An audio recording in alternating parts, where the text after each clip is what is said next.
آپ تمام اہل دل، اہل ایمان اور اہل معرفت کو امیر المؤمنین کی ولایت کے آغاز کا دن اور اعلان کا دن مبارک۔ عزیزان گرامی، یہ عید ہے، عید کا دن، اور عید کے دن کا مطلب صرف نئے کپڑے پہننا نہیں ہے۔ عید کا دن یعنی ایک نیا پن، تازگی، ہوا کا ایک ٹھنڈا جھونکا، اور اس عالم طبیعت میں تبدیلی کا آغاز۔ اور اس لیے جتنے بھی اعیاد ہیں، عید کے ایام ہیں، چاہے وہ کوئی بھی ہو، ان تمام عید کے ایام میں اہل البیت علیہ السلام نے غدیر کے دن کو عید اللہ الاکبر کہا ہے۔ یعنی جتنے بھی عید کے ایام ہیں، ان تمام عید کے ایام میں سے سب سے بڑا اور سب سے عظیم ہے۔ اس کی وجہ کیا ہے؟ یہ وہ سوال ہے جو $1 ملین کا نہیں، $10 ملین کا ہے۔ اس کا جواب تلاش کرنے کی ضرورت ہے کہ یہ عید کیوں عید اللہ الاکبر ہے؟ تاکہ لوگ جشن منائیں، تاکہ لوگ نئے کپڑے پہنیں، تاکہ لوگ ایک دوسرے کے گھروں میں آئیں، ملیں جلیں، اچھے کھانے، اچھے پینے، مبارکباد، اور اس کے بعد گھر چلے جائیں۔ کیا مقصد یہ ہے؟ یا اس کے پیچھے کوئی حکمت ہے، اور وہ بھی اللہ کی حکمت ہے؟ اس بات کا جواب تلاش کرنے کی ضرورت ہے۔ اگر غور کریں تو عام طور پر ہمارے ہاں دین کا جو تصور ہے، حتیٰ مولویوں میں عام افراد کی بات نہیں کر رہا، عام افراد جب مولوی ایسے ہوں گے تو عام افراد بھی ویسے ہی ہیں۔ حتیٰ مولویوں میں بھی جو دین کا تصور ہے وہ یہ ہے کہ آپ نے نماز پڑھ لی، روزہ رکھ لیا، حج کر لیا، کچھ اور ظاہری عبادتیں انجام دے دی، آپ پکے مسلمان ہیں۔ اس کے بعد اپنی زندگی میں چاہے آپ کچھ بھی کریں۔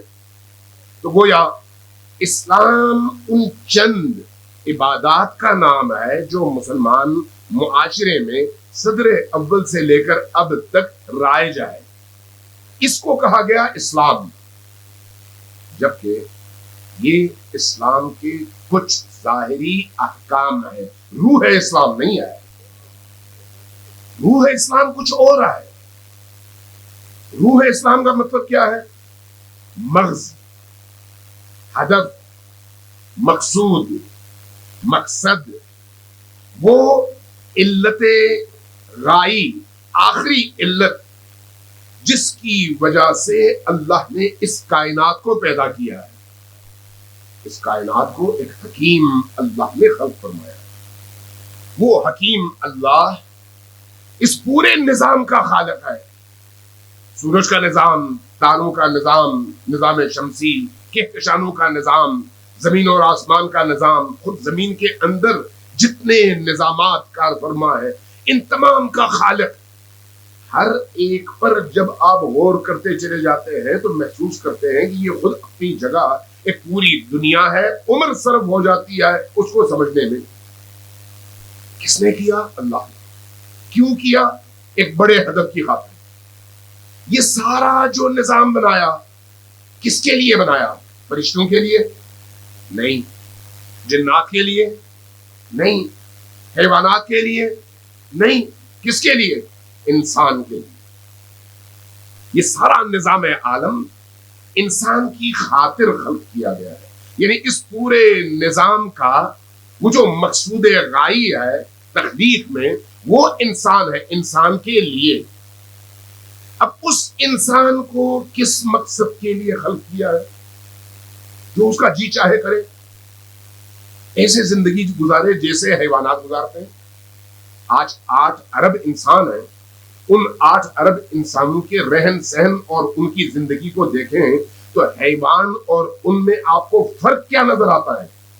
ایک متمدن حیوان، متمدن حیوان، متمدن حیوان یعنی اس کا ایک کلچر ہے، اس کی ایک سوشل لائف ہے جس میں کچھ لو اور کچھ دو کی بیس پر وہ زندگی گزارتا ہے. دوسروں کے ساتھ اس کے رشتوں کا تعلق بھی اسی لین اور دین پر قائم ہے. ایک ایسی زندگی. تو کیا اللہ کا ہدف یہی تھا؟ وہ جو اللہ نے اپنے فرشتوں سے کہا تھا انسان کی خلقت کے مقصد کو سامنے رکھتے ہوئے کہ انی اعلم ما لا تعلمون، میں اس انسان کے بارے میں وہ جانتا ہوں جو تم نہیں جانتے. تو وہ چیز کیا ہے جو اللہ جانتا تھا اور فرشتے نہیں جانتے تھے؟ وہ ہے اصل ہدف، وہ ہے اصل ہدف. اب جب آپ غدیر کو اس کے اس پس منظر کے ساتھ سمجھنا چاہیں گے تو اس فہم اور سمجھ کے نتیجے میں میں اور آپ حقیقتاً بن جائیں گے غدیری مسلمان. یہ ہے وہ ہدف جس کو سمجھنے کی ضرورت ہے. اب یہ جو ہم مناتے ہیں یہ بھی منانا ہے، اس کا مطلب یہ نہیں ہے کہ یہ نہ کریں. آپ جب نماز پڑھتے ہیں تو وضو کرتے ہیں، وضو کرنے سے پہلے اچھا لباس پہنتے ہیں، اچھا لباس آپ پہنتے ہیں تو عطر بھی لگاتے ہیں. کیوں؟ نماز کے آداب میں سے ہے. لیکن یہ آداب وہ علت غائی نہیں ہے، ہدف نہیں ہے. یہ اس روح ہے نماز تک پہنچنے کا رستہ ہے جس کے ذریعے سے آپ بہترین انداز میں نماز پڑھ سکیں. یعنی اپنے وجود کو پاکیزہ ترین کپڑوں سے ڈھانپیں، پاکیزہ ترین لباس اور خوبصورت ترین لباس زیب تن کریں، خوشبو لگائیں، وضو کریں، یعنی اپنے وجود کو پاکیزہ کریں، طاہر و مطہر کریں. اور اس کے بعد جب اللہ کی بارگاہ میں کھڑے ہوں تو اس طہارت ظاہری کے ساتھ ساتھ اس طہارت باطنی کی طرف اللہ کی بارگاہ میں کھڑے ہو کر قدم اٹھائیں. یہ بھی وہی رستہ ہے، ہدف نہیں. بلکہ ہدف یہ ہے کہ جب آپ نماز کی اس حقیقت تک پہنچ جائیں تو آپ کو دیکھ کر لوگوں کو اللہ یاد آئے. وہ مقام، وہ کیفیت، وہ صفات اور وہ انوائرمنٹ غدیر اللہ کی طرف سے ہے، غدیر رسول اللہ کی طرف سے ہے، غدیر اہل البیت علیہم الصلوۃ والسلام کی طرف سے ہے. اس لیے غدیر کی فضیلتیں بہت ساری بیان کی گئی ہیں. حتیٰ غدیر کے دن مسکرانا عبادت ہے، حتیٰ غدیر کے دن ایک دوسرے کو اہلاً و سہلاً کہنا عبادت ہے، حتیٰ غدیر کے دن 2 رکعت نماز پڑھنا 1000 دیگر رکعتوں سے بہتر ہے. حتیٰ غدیر کے دن کسی ایک مسلمان نہیں، کسی ایک انسان کو چند لقمے آپ کھلاتے ہیں تو حدیث کہتی ہے کہ گویا آپ نے 1,24,000 انبیاء کو کھانا کھلایا ہے. اس کا مطلب ہے کہ غدیر کوئی خاص امتیاز رکھتا ہے. اس کے پیچھے صرف یہ نہیں ہے کہ آپ نے ثواب کمانا ہے. ثواب کمانے کے بہت سارے رستے ہیں ثواب کمانے کے، لیکن ثواب کمانا ہدف نہیں ہے، بلکہ اس ثواب کمانے کے ضمن میں انسان کو اللہ نے ترغیب دے کر اس مقام تک پہنچانے کا ہدف سامنے رکھا ہے جو مقام انسان کے لیے متعین ہے. اور اس مقام انسانی تک پہنچنا ممکن نہیں ہے علی کے بغیر. اگر اس مقام انسانی تک پہنچنا چاہیں تو اس کا رستہ علی ہے. علی کے بغیر کوئی اس مقام تک پہنچ نہیں سکتا. علی کے بغیر اگر پہنچ نہیں سکتا تو پھر علی کا ساتھ چلنے کا مطلب کیا ہے؟ مجھے کوئی ایسا پڑھا لکھا ہندو آپ بتا دیں جو علی کے بارے میں بغض رکھتا ہو، پڑھا لکھا ہو، اس کو علی کے بارے میں علم ہو اور وہ علی سے بغض رکھے. ممکن نہیں ہے. کیوں؟ اس کا مذہب اس کو نہیں سکھاتا کہ علی سے پیار کرو. کون سی چیز ہے جو اس کو سکھاتی ہے کہ علی سے پیار کرو؟ علم بھی نہیں، اس کی فطرت اگر وہ انسان آئے، کوئی انسان ایسا بتا سکتے ہیں جس کو پھول کی خوشبو بری لگے؟ اس کی جگہ اگر آپ ایک کتے کو لے آئے تو کتے کو کوئی فرق نہیں پڑتا. کیوں؟ اس لیے کہ کتے کی فطرت میں یہ چیز اللہ نے رکھی نہیں ہے، لیکن انسان کی فطرت میں حسن، جمال، رانائی کا ذوق اللہ نے رکھا ہے. ہندو انسان ہے، مسلمان نہیں ہے، انسان ہے. جب انسان ہے تو اس انسان کو جب کسی شخصیت میں انسانی صفات کا، کمال کا وہ مقام نظر آئے تو وہ چاہے اس کے عقیدے کے حوالے سے اس کا مخالف ہی کیوں نہ ہو، لیکن اس کے اندر کی فطرت انسانی اس سے کہتی ہے کہ انسانی صفات کا یہ اعلیٰ ترین نمونہ ہے اور اس کے سامنے تمہیں جھکنا پڑے گا.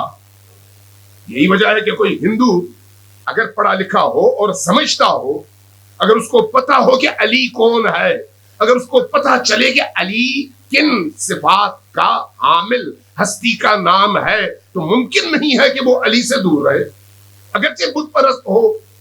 اس لیے آپ نے بہت سارے ہندوؤں کو دیکھا ہوگا، بڑے بڑے شعراء ہیں، ان بڑے بڑے شعراء کے اعلیٰ ترین کلام کا آپ مشاہدہ کرتے ہیں. جب ان کے مصرے آپ سنتے ہیں تو لگتا ہے ایک علی کے موالی نے یہ مصرع کہا ہے. کیا اس کا عقیدہ اس کو، اس کا دین، اس کی آئیڈیالوجی اس کو یہ بات سمجھا رہی ہے؟ نہیں.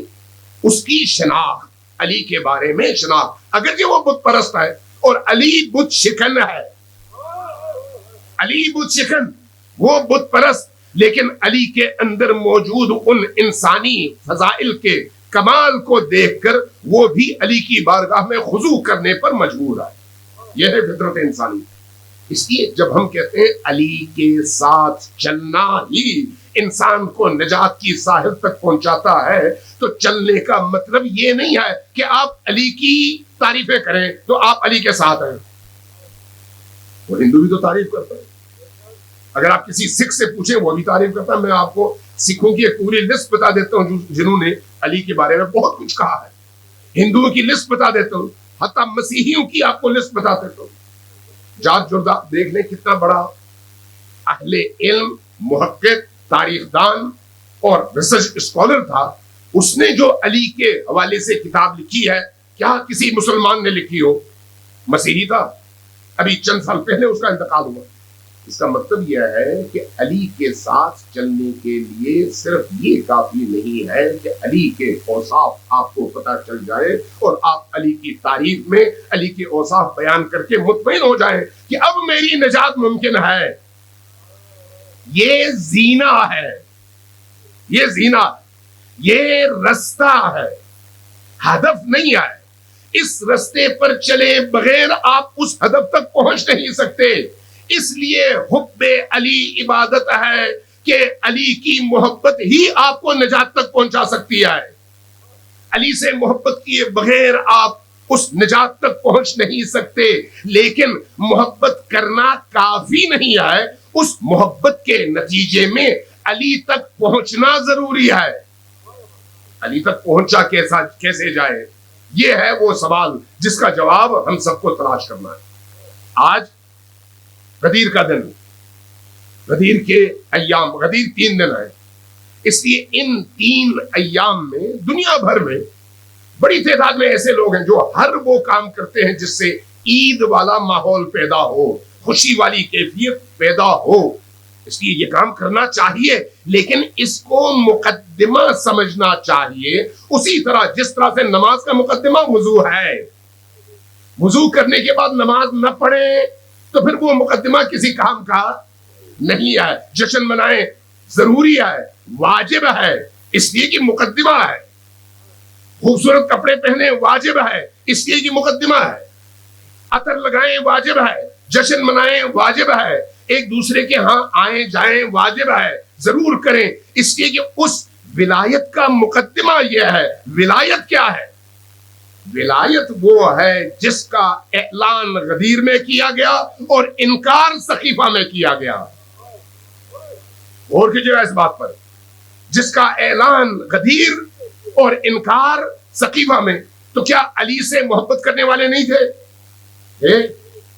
ثقیفہ کے موقع پر یہ جو عبد الرحمن مبارک نوری ہے، انڈیا کا عالم ہے، اہل حدیث، اس نے کتاب لکھی ہے رحیق المختوم، اور سعودیوں نے اس کو بہت بڑا انعام بھی دیا، اور اس کتاب کا اردو میں لکھی گئی، انگلش میں، عربی میں، فارسی میں، دنیا کے مختلف زبانوں میں سعودیوں نے اس کا ترجمہ بھی کروایا اور دنیا میں بانٹا۔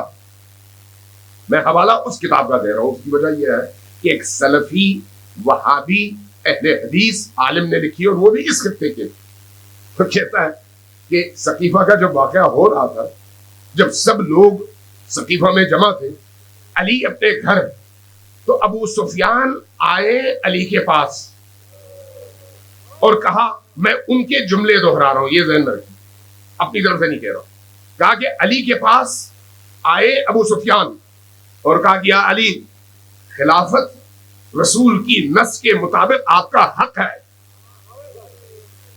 آپ گھر میں بیٹھے ہیں اور وہاں پر خلافت کے حوالے سے بحث چل رہی ہے، کیا ایسا نہ کریں کہ آپ نکلیں، ہم آپ کا ساتھ دیں گے، اگر علی آپ نکل آئے تو میں مدینہ کی گلیوں کو مسلح سواروں سے بھر دوں گا جو آپ کی ولایت اور خلافت کے لیے ان سے لڑیں گے اور آپ کو خلافت دلوائیں گے۔ سوال یہ ہے کہ اگر علی سے محبت ہی کافی ہوتی تو ثقیفہ میں موجود لوگوں میں کوئی بھی یہ جرأت نہیں کر سکتا کہ کہہ سکے کہ ہمیں علی سے نفرت ہے، جرأت نہیں کر سکتا۔ اس لیے آپ تمام کتابوں میں ہمارے اہل سنت بھائیوں کی جو روایات ہیں اس میں دیکھتے ہیں کہ سب کو علی سے محبت تھی، اس لیے کہ علی ان فضائل کا مرقع ہے جو فضائل اکیلے اکیلے بھی کسی میں کوئی ایک اس درجے پر نہیں ہے جس درجے پر ایک علی میں تمام فضیلتیں ہیں۔ لہذا علی سے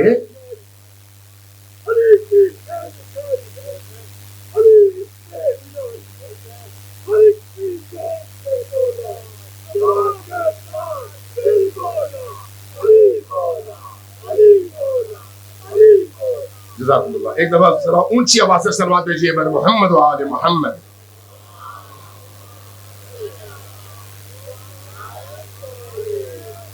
تو غدیر، میں اب ابو سفیان والی بات آگے نہیں بڑھاتا چونکہ وہ ایک لمبا چیپٹر ہے، صرف اشارتاً عرض کر رہا ہوں کہ علی کو حکومت دلوانے کے لیے ابو سفیان بھی میدان میں آنے کو تیار تھا، لیکن ہدف علی کی ولایت نہیں تھا، ہدف کچھ اور تھا۔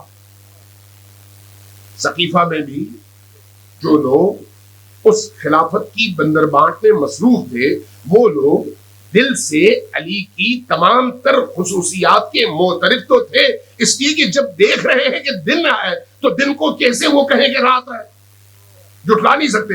لیکن ثقیفہ میں جمع بھی ہوئے اور اقتدار کی بندر بانٹ بھی ہوئی۔ غدیر کس چیز کا نام ہے؟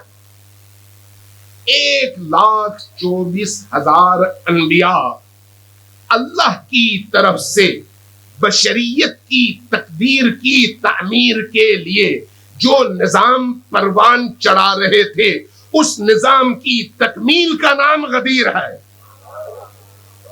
اور کی جگہ میں کیا عرض کروں، 1,24,000 انبیاء اس پورے عرصے میں جس میں وہ تمام انبیاء مبعوث ہوئے، اس پورے عرصے میں انہوں نے جتنی بھی جد و جہد کی، حضرت آدم سے لے کر نوح تک اور نوح سے لے کر حضرت نبی کریم تک، جتنے بھی انبیاء جس مقصد کے لیے آئے وہ کیا ہے؟ انسانی شعور کو اس مقام تک بلند کیا جائے کہ وہ سب سے پہلے اللہ کو قبول کر لیں۔ اللہ کو قبول کریں گے تو ان میں سے کچھ پھر نبی کو بھی قبول کر لیں گے۔ تو جتنے بھی مسلمان تھے نبی پر ایمان کیوں؟ اس لیے کہ غدیر کا انکار کیا گیا۔ غدیر کیا ہے اصل میں؟ اللہ کی ولایت کے نفاذ کا اعلان۔ توجہ چاہیے آپ کی، یہ علی کی ولایت نہیں ہے، یہ اللہ کی ولایت ہے۔ اللہ کی ولایت کا نفاذ کس کے ذریعے سے؟ اس کے ذریعے سے جس کو اللہ ولی بنائے۔ توجہ چاہیے، ظریف نکتہ ہے اور عمیق بھی. اللہ کی حکومت کا نفاذ کس کے ذریعے؟ اس کے ذریعے جس کو اللہ حاکم بنائے. طاغوت آپ کس کو کہتے ہیں؟ جو اللہ کی حاکمیت کے مقابلے میں اپنی حاکمیت کا اعلان کرے.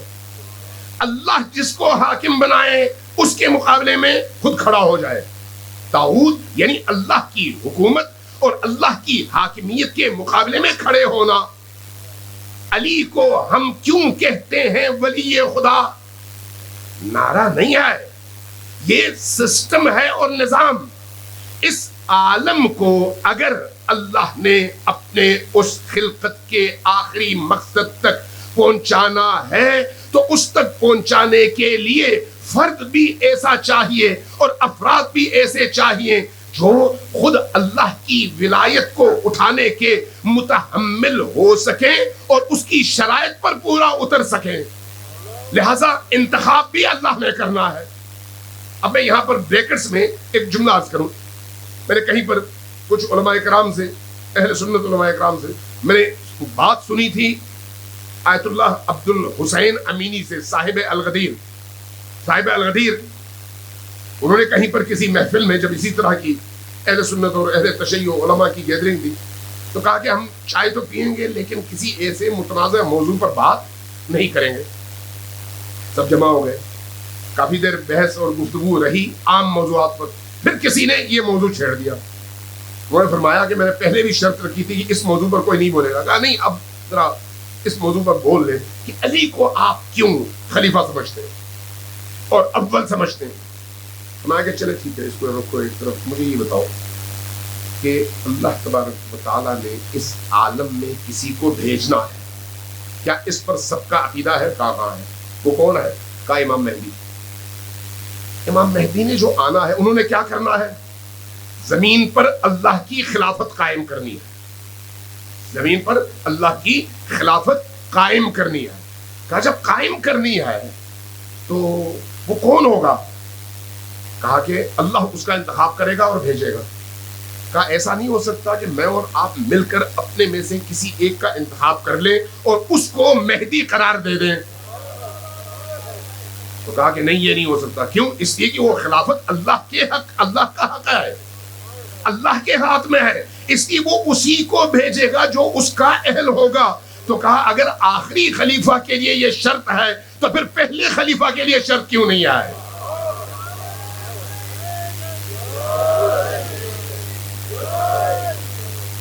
ابھی آپ جب پاکستان کا دستور اٹھا لیں تو اوپر دستور کے بالکل آغاز میں ایک جملہ لکھا ہوا ہے، آپ پڑھیں جا کر. حاکمیت اعلیٰ اللہ کا حق ہے. ایسا ہے یا نہیں؟ حاکمیت اعلیٰ اگر اللہ کا حق ہے تو آپ کا چاہے ضیاء الحق ہو، بھٹو ہو، پہلے ایوب خان ہو یا بعد کے حکمران ہو، یہ کیا ہے؟ حاکمیت اعلیٰ تو اللہ کا حق تھا. اگر اللہ کا حق ہے تو یہ حق اللہ نے ان حضرات کو دیا تھا؟ نہیں. کس نے دیا تھا؟ یا ان کے ہاتھ میں موجود گن نے، یا عوام نے اور جمہور نے، جس کو مغربی ڈیموکریسی کہتے ہیں. یہ کیا ہے اصل میں؟ عوام کے ذریعے سے عوام پر عوامی نمائندوں کی حکومت. کرائیٹیریا جو وہ بنائے. اللہ نے جب حاکمیت اعلیٰ کا حق اپنے پاس رکھا ہے اور یہ اعلیٰ ترین تصور ہے حاکمیت خدا کا جس کو ہر مسلمان مانتا ہے.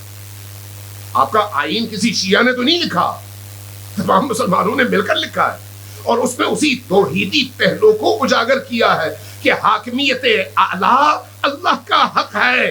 جب اللہ کا حق ہے تو مجھ انسان کو کیا اللہ نے یہ حق دیا ہے کہ میں اس کی جگہ بیٹھ کر اس کی حاکمیت مخلوق کے درمیان تقسیم کروں؟ نہیں، مجھے یہ حق حاصل نہیں ہے. تو اس کا مطلب یہ ہے کہ حاکمیت اعلیٰ کے اس حق سے انحراف اس دن شروع ہوا جس دن اللہ نے اپنے رسول کو حکم دیا کہ بلغ ما انزل الیک من ربک. اور جب یہ تبلیغ ہو گئی اور جب نبی نے پوچھا لوگوں نے جواب دیا. میں اب یہ بارہا آپ سن چکے ہیں, اگر آپ چاہیں تو میں دوبارہ تکرار کر دوں ورنہ آگے بڑھوں اصل بحث کی طرف, کہ جب اللہ کے رسول نے اعلان کیا تو اس اعلان کے پس منظر میں اللہ کا ایک جملہ دہرایا. وہ کیا ہے؟ قرآن کریم میں ہے. قرآن کریم میں اللہ نے کہا کہ النبی اولا بکم من انفسکم, نبی تمہاری جانوں کا تم سے زیادہ مالک ہے. کل میں نے یہ جملے کہیں اور بھی دہرائے ہیں, آپ سے دوبارہ عرض کروں کہ اللہ تبارک و تعالیٰ نے نبی کو یہ حق دیا ہے کہ وہ ہماری جانوں پر ہم سے زیادہ حقدار ہے. اس کی سمپل سی مثال یہ ہے کہ ہم چاہے کچھ بھی کر لیں اپنی جان لے نہیں سکتے, یہ حق ہمیں حاصل نہیں ہے. اپنا ہاتھ کاٹ نہیں سکتے, یہ حق ہمیں حاصل نہیں ہے. اپنے آپ کو نقصان نہیں پہنچا سکتے, یہ حق ہمیں حاصل نہیں ہے. اگر ہم کرتے ہیں تو ان حدود کو کراس کرتے ہیں جس کو کہا جاتا ہے یہ حرام فعل ہے. لہذا یہاں پر ہمارا حق کی دیوار کھڑی ہو جاتی ہے اور ہم اس کو کراس نہیں کر سکتے من حیث مسلمان. اللہ نے اس آیت میں نبی کے اختیار کو بیان کرتے ہوئے فرمایا کہ النبی اولا بکم من انفسکم, یہ نبی تمہاری جانوں پر تم سے زیادہ حق رکھتے ہیں. تم اپنے آپ کو مار نہیں سکتے, لیکن اگر نبی حکم دیں کہ خود کو مارو تو تم پر فرض ہے کہ تم اپنے آپ کو مارو, اس لیے کہ تمہاری جان کا مالک یا اللہ ہے یا اللہ کے بعد رسول ہے. تو گویا اس آیت کو بیان کیا, اس آیت کے پس منظر میں فرمایا الست اولا بکم من انفسکم, کیا اعتراف کرتے ہو کہ مجھے اللہ نے تمہاری جانوں پر تم سے زیادہ حق دیا ہے؟ کہا ہاں حق دیا ہے, آپ ہماری جانوں پر ہم سے زیادہ حق رکھتے ہیں. تو اگر جان پر حق رکھتے ہیں تو حاکمیت پر بھی حق رکھتے ہیں, جان پر حق رکھتے ہیں تو اولاد پر بھی حق رکھتے ہیں, جان پر حق رکھتے ہیں تو اموال پر بھی حق رکھتے ہیں. یعنی اگر میری جان کے مالک اللہ کے رسول ہیں تو ہر چیز کے مالک اللہ کے رسول ہیں. واضح طور پر یہ مفہوم اس آیت سے نکلتا ہے اور اللہ کے رسول نے اس حدیث کے ذریعے سے اس آیت کا اعتراف کروا لیا لوگوں سے, اور سب نے کہا بلا یا رسول اللہ. جب سب نے کہا کہ یا رسول اللہ آپ کو ہماری جانوں پر ہم سے زیادہ حق ہے اور آپ ہمارے مالک ہیں, تو اللہ کے رسول نے تب آ کر کہا کہ جس کی جان کا مالک میں ہوں اس کی جان کا مالک علی ہے.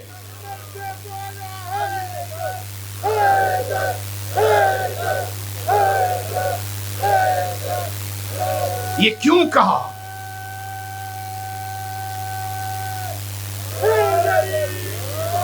یہ کیوں کہا؟ اس لیے کہ یہ ایک نئے نظام کی بنیاد ہے.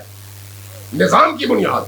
اسلام اس لیے نہیں آیا کہ ٹرمپ آپ پر حاکم ہو, اسلام اس لیے نہیں آیا کہ معاشرے کے شرابی ترین لوگ آپ پر حاکم ہو, اسلام اس لیے نہیں آیا کہ آپ سے کہے کہ آپ مسجدوں میں نمازیں پڑھو اور آپ کے تمام تر وسائل پر فرعونوں کا قبضہ ہو چاہے وہ نماز کے لیے کھڑے ہوتے ہو.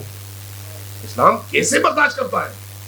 کیسے برداشت کر سکتا ہے وہ اسلام جو مجھے اور آپ کو یہاں سے نکلتے ہوئے اپنے کسی دوسرے مومن اور مسلمان بھائی کے جوتے کے اوپر قدم رکھنے کی اجازت نہیں دیتا اور کہتا ہے کہ اگر تم نے قدم رکھا جوتے کو نقصان پہنچا تو تم اس کے ضامن ہو اور تم سے جرمانہ لیا جائے گا.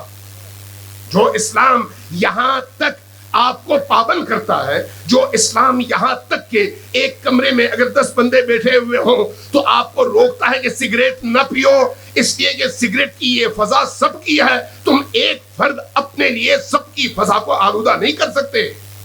جو اسلام اس حد تک انسان کو پابند کرتا ہے وہ اسلام آپ کو اجازت دیتا ہے کہ آپ ہر فرعون کی حاکمیت کو قبول کریں, ہر ظالم کی حکومت کو قبول کریں, ہر قاتل کی حکومت کو قبول کریں, ہر کرپٹ کی حکومت کو قبول کریں. نہیں, اسلام کیا کہتا ہے؟ اسلام کہتا ہے کہ حکومت اسی کی ہوگی جس کو اللہ حکومت دے گا, یا اللہ کے دیے ہوئے اس نبی, قرآن لائے ہوئے اس نبی کے اعلان سے جو حاکم بنے گا, اس حاکم کے بعد کے حاکم کا جو اعلان وہ حاکم کرے گا, جو کہ ایک خدائی تسلسل ہے. خدائی تسلسل. لہذا جب ہم غدیر پر غور کرتے ہیں تو غدیر طاغوتیت کے مقابلے میں اللہ تبارک و تعالی کی اس حاکمیت کے نبی کے بعد تکمیل اور اس نئی حکومت کے آغاز کا نام ہے. اب اگر کوئی قبول کرے تو بسم اللہ، نہ کرے تو جائے جہنم. اگر 8.5 ارب انسان مل کر اللہ کی الوہیت کا انکار کر دیں تو اللہ کو کوئی نقصان ہے؟ نہیں ہے. کیوں نہیں ہے؟ اس لیے وہ بے نیاز ہے. رسول کا سب انکار کر دیں، رسول کو کوئی نقصان ہے؟ نہیں. کیوں؟ اس لیے کہ رسول بے نیاز ہے. نقصان کس کا ہے؟ انکار کرنے والوں کو. اسی طرح سے اگر غدیر میں علی کی اس حاکمیت اور ولایت کا اعلان ہوتا ہے، فائدہ اس کا ہے جس نے قبول کیا اور نقصان اس کا ہے جس نے انکار کیا. علی کا کوئی نقصان نہیں ہے، اس لیے کہ علی ان صفات اور کمالات کا حامل ہے جس میں کائنات میں کوئی غیر علی کا شریک ہے ہی نہیں. علی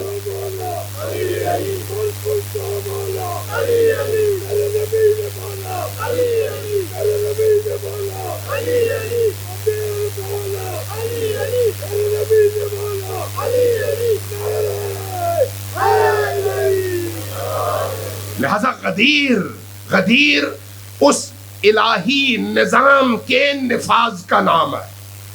اس الہی نظام کے نفاذ کا. آپ اثنا عشری کہلاتے ہیں. اثنا عشری کا مطلب یعنی 12 ائمہ کی امامت اور ولایت کے قائل. کیا ولایت میں علی اور امام حسن عسکری میں کوئی فرق ہے؟ نہیں ہے. ہاں، باپ بیٹے کا فرق ضرور ہے، دادا پوتے کا فرق ضرور ہے درجات کے لحاظ سے، لیکن ولایت میں سب ایک ہے. اور امام صادق علیہ السلام کی ایک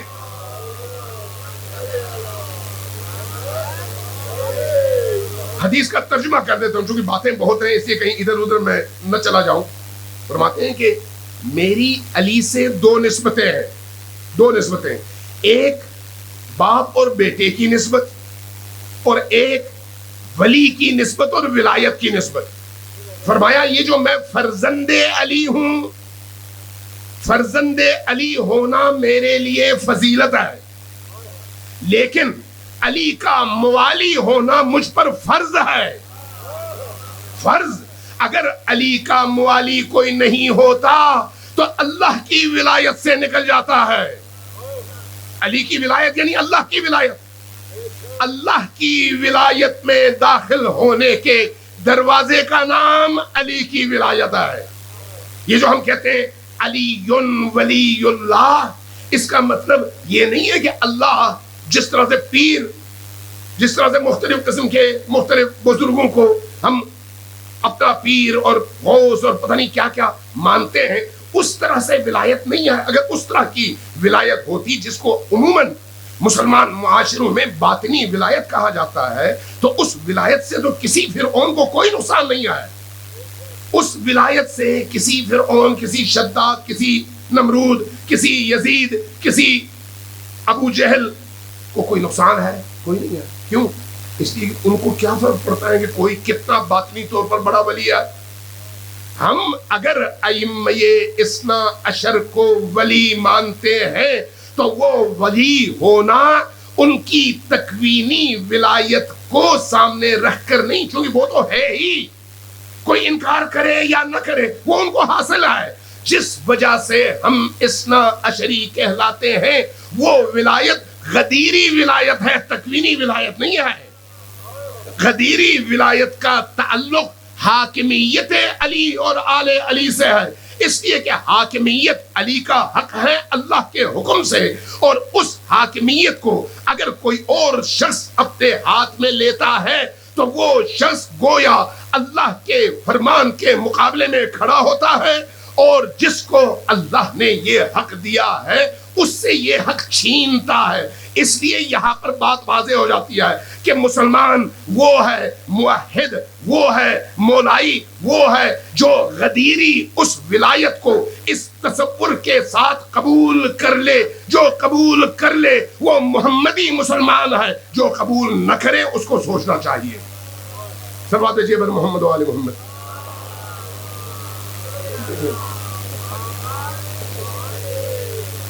آپ کی تعداد اچھی خاصی ہے لیکن آپ کی آواز بہت کم ہے. ذرا اونچی آواز سے سلوات بھیجیے.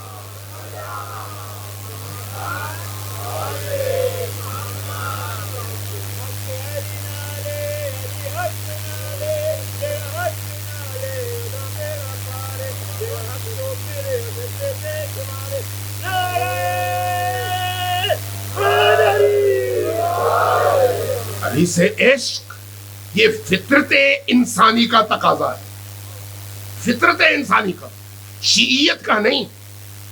انسان ہو اور حسن و جمال سے محبت نہ کرے تو وہ کیسا انسان ہے؟ انسان ہو اور میٹھے چیز کو وہ کھٹا سمجھے, کیسا انسان ہے؟ انسان ہونے کا تعلق اس بات سے ہے کہ وہ اس کائنات کے اس حسن و جمال کے مظہر کو خود بخود قبول کر لے. لہذا اس میں مذہب شرط نہیں ہے, لیکن علی کی ولایت کے لیے ایک آئیڈیالوجی شرط ہے, وہ آئیڈیالوجی قرآنی ہے. لہذا جب آپ مکتب تشیع کی بات کرتے ہیں تو مکتب تشیع کے بارے میں آج تو کم از کم پوری دنیا میں بات واضح ہو چکی ہے کہ گزشتہ 1400 سالوں میں جس مکتب کے پیروکاروں نے علی کی آئیڈیالوجی کو علی سے لے کر کربلا تک, کربلا سے لے کر امام حسن عسکری تک اور غیبت امام زمان سے لے کر آج تک زندہ رکھنے کے لیے ناموس, جان, مال, وطن اور اپنی ہر چیز قربان کی, تو وہ کس لیے کی؟ اس لیے کہ وہ آئیڈیالوجی آپ کو ہمیشہ ظالم اور نابکار, ستمگر اور طاغوتی حکمرانوں کے سامنے کھڑا ہونے کا سبق دیتا ہے. وہ رستہ ہے جس رستے پر چلنا خود بخود مصیبتوں کو دعوت دینے کے مترادف ہے. ممکن نہیں ہے کہ کوئی شخص علی کا موالی ہو اور مصیبتوں کا سامنا نہ کرے. اس لیے امام صادق علیہ السلام کی حدیث ہے, فرمایا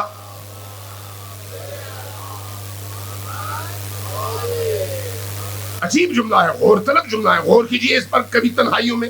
البلاء للولا, بلا, بلائیں, مصیبتیں, آزمائشیں کس کے لیے ہیں؟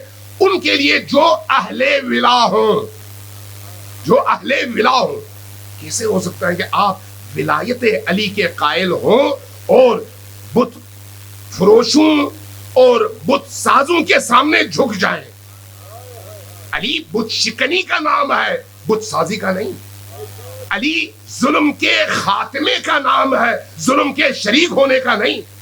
علی اس بولتی زبان کا نام ہے جس کی زبان بھی شمشیر تھی اور جس کے ہاتھ میں بھی شمشیر ہے. کیسے ہو سکتا ہے کہ کوئی شخص علی کا موالی ہو اور اس کی زبان خاموش ہو؟ کیسے ہو سکتا ہے کہ کوئی شخص علی کا موالی ہو اور اس کے ہاتھ میں علی کی شمشیر نہ ہو؟ کیسے ہو سکتا ہے کہ کوئی شخص علی کا موالی ہو اور اس کے دل میں علی کی امنگیں نہ ہو؟ کیسے ہو سکتا ہے کہ کوئی شخص علی سے محبت کرتا ہو, علی کی ولایت کا اقرار کرتا ہو اور علی کی ولایت کو قرآن اور حدیث کی روشنی میں قبول بھی کرتا ہو, لیکن اس کے اس مفہوم کے بالکل برعکس ان لوگوں کے ساتھ کھڑا ہو جو علی کے پیغام کی اس روح کے قاتل ہوں؟ ممکن نہیں ہے, ممکن نہیں ہے. اس لیے جب آپ امت اسلامیہ میں حدیث کے اعتبار سے دیکھتے ہیں تو آپ کو بڑی عجیب بات بتاتا ہوں, بڑی عجیب بات. مجھے نہیں پتا آپ نے سنی ہے, نہیں سنی, پڑھی ہے, نہیں پڑھی, ذرا غور کیجیے گا. یہ جو حدیث غدیر ہے, جو غدیر سے اب تک ہم تک پہنچی ہے, غدیر کے میدان سے, اس کو ہم تک پہنچانے کے محدثین کے جو طریقے بیان کیے گئے ہیں کہ حدیث کا یہ سلسلہ فلان محدث نے بیان کیا اس طریقے سے, پیچھے اس نے فلان سے, فلان نے فلان سے, فلان نے فلان سے, یہاں تک کہ غدیر تک بات پہنچتی ہے, فلان نے اس طریقے سے, فلان نے اس طریقے سے.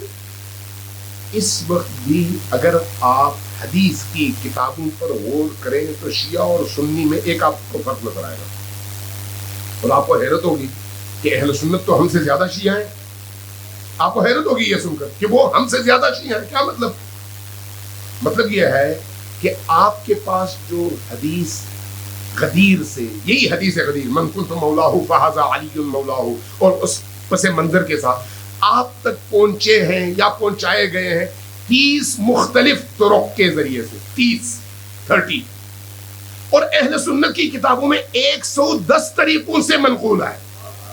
110 طریقے. یعنی اس کا مطلب یہ ہے کہ حدیث غدیر کے آپ تک پہنچانے کے رستے ان کے ہاں آپ کی نسبت 4 برابر زیادہ ہے, 4 گنا وہاں پر زیادہ, اور آپ 1/4 آپ کی تعداد ہے ان طریقوں کو بیان کرنے کے حوالے سے کہ کن کن طریقوں سے حدیث غدیر آپ تک پہنچی ہے. تو پھر مشکل کیا ہے؟ مشکل تاریخ میں ہے, مشکل ترجمے میں ہے, مشکل اس مفہوم کو قبول کرنے میں ہے. جب آپ دیگر مسلمانوں سے پوچھتے ہیں تو وہ کیا کہتے ہیں؟ رسول کریم نے غدیر کے میدان میں یہ فرمایا تھا کہ جس کو علی سے, مجھ سے دوستی ہے اس کو علی سے بھی دوستی ہونی چاہیے. یہ کیوں؟ اس لیے کہ حدیث کا انکار تو کر نہیں سکتے. حدیث کا انکار کریں گے تو کیسے کریں گے؟ اتنی لمبی تعداد ہے محدثین کی. جب حدیث کا انکار نہیں کر سکتے تو پھر اس کو کیسے معاشرے میں ہونے والے, پیش آنے والے واقعات پر منطبق کریں؟ رسول نے فرمایا کہ علی میرا جانشین ہے, تو اب آپ اس جانشینی, اس ولایت اور اس خلافت کو منطبق کریں گے کیسے جبکہ علی اس خلافت کے سلسلے میں نہ پہلے میں ہے, نہ دوسرے میں ہے, نہ تیسرے میں. اب آپ کیا کریں گے؟ نہیں, خلافت تو مراد نہیں تھی. تو مراد کیا تھی؟ مراد تھی علی جس کا دوست, میں جس کا دوست. نبی کریم لوگوں کے دوست تھے نہیں, لوگوں کے مالک تھے. اور یہ قرآن نے کہا ہے, قرآن نے. جب قرآن کہتا ہے انما ولیکم اللہ, اللہ تمہارا ولی ہے, تو کیا کہتا ہے؟ اللہ تمہارا دوست ہے؟ نہیں, اللہ تمہارا مالک ہے, اللہ تمہاری ہر چیز پر حاکم ہے. جو اللہ کہتا ہے انما ولیکم اللہ, وہی اللہ کہتا ہے انما ولیکم الرسول, وہی اللہ آگے کہتا ہے وہ لوگ جو اس رسول سے آگے بڑھے اور ولی امر بنے رسول کے حکم سے, جس کا پہلا فرد علی ولی اللہ ہے, وہ بھی اسی ولایت کا مالک ہے جو ولایت اللہ سے چلی ہے.